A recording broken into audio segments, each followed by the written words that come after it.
Hi guys, welcome back to our YouTube channel. ಇವತ್ತು ನಾವು Kabini forest ಅಂದರೆ ನಾಗರಹೊಳೆ ಅಭಯಾರಣ್ಯಕ್ಕೆ ಹೋಗ್ತಾ ಇದ್ದೀವಿ. ಇದು ಕಾಕನಕೋಟೆ ಅನ್ನೋ ಒಂದು ವ್ಯೂ ಪಾಯಿಂಟಿಂದ ನಾವು ಸಫಾರಿಗೆ ಹೋಗ್ತಾ ಇದ್ದೀವಿ. ನೀವು ನೋಡ್ಬೋದು ಸುತ್ತಮುತ್ತಲು ಫುಲ್ ಫಾರೆಸ್ಟ್ ಏರಿಯಾ ಇವಾಗ ತಾನೇ ಶುರು ಆಗಿದೆ. ಬನ್ನಿ ನೋಡೋಣ ಹೇಗಿರುತ್ತೆ ನಾಗರಹೊಳೆ ಸಫಾರಿ ಅನ್ನೋದನ್ನು ಈ ವಿಡಿಯೋದಲ್ಲಿ ಮುಂದೆ ನಾನು ನಿಮಗೆ ತೋರಿಸ್ತೀನಿ.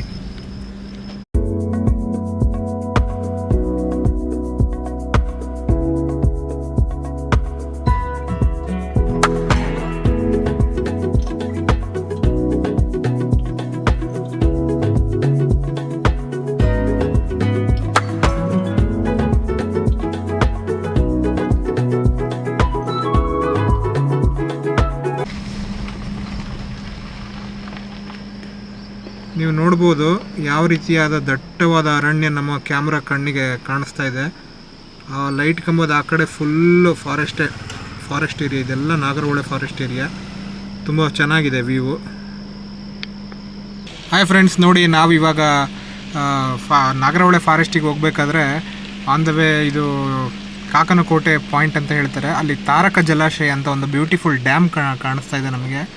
ನೋಡಿ, ತಾರಕ ಜಲಾಶಯ 3 ಗೇಟ್ ಇದೆ ಈ ಡ್ಯಾಮಲ್ಲಿ, ಬ್ಯೂಟಿಫುಲ್ ಆಗಿದೆ. ಹಾಯ್ ಫ್ರೆಂಡ್ಸ್, ಫೈನಲಿ ನಾವು ರಾಜೀವ್ ಗಾಂಧಿ ನ್ಯಾಷನಲ್ ಪಾರ್ಕ್ ಅಂತ ಹೇಳ್ತಾರೆ. ಇದು ನಾಗರಹೊಳೆ ಹುಲಿ ಸಂರಕ್ಷಿತ ಪ್ರದೇಶ, ಕಾಕನಕೋಟೆ ಎಂಟ್ರಿ ಪಾಯಿಂಟ್. ಇಲ್ಲಿಂದ ಇವಾಗ ಬಸ್ಗಳು ಸಫಾರಿಗೆ ಹೋಗಲಿಕ್ಕೆ ರೆಡಿ ಆಗಿದ್ದಾವೆ. ನೀವು ನೋಡ್ಬೋದು, ಇವ್ರೇನು ಒರೆಸ್ತಾ ಇದ್ದಾರಲ್ವ ಗ್ಲಾಸಸ್ಸು, ಈ ಬಸ್ಸಲ್ಲೇ ನಾವು ಇವಾಗ ಸಫಾರಿಗೆ ಹೋಗ್ತೀವಿ. 7:30 9 o'clock ತನಕ ಸಫಾರಿಗೆ ಕರ್ಕೊಂಡು ಹೋಗ್ತಾರೆ.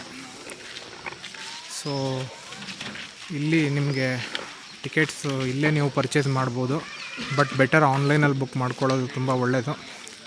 ಸೊ 6:30 ಒಂದು ಸ್ಲಾಟ್ ಇತ್ತು, 7:30 ಒಂದು ಸ್ಲಾಟ್ ಇದೆ ಇವಾಗ ಸಫಾರಿಗೆ, ಮತ್ತು ಮಧ್ಯಾಹ್ನ 3:30 ಕೂಡ ಇದೆ. ಸೊ ಇಲ್ಲಿ ನೋಡಿ ಎಷ್ಟು ಬಸ್ಸಸ್ಗಳಿದ್ದಾವೆ. ಸೊ ಇದು ಕಾಕನಕೋಟೆ ನಾಗರಹೊಳೆ ಸಫಾರಿಯ ಒಂದು ವ್ಯೂ ಪಾಯಿಂಟ್ ಆಗಿರುತ್ತೆ.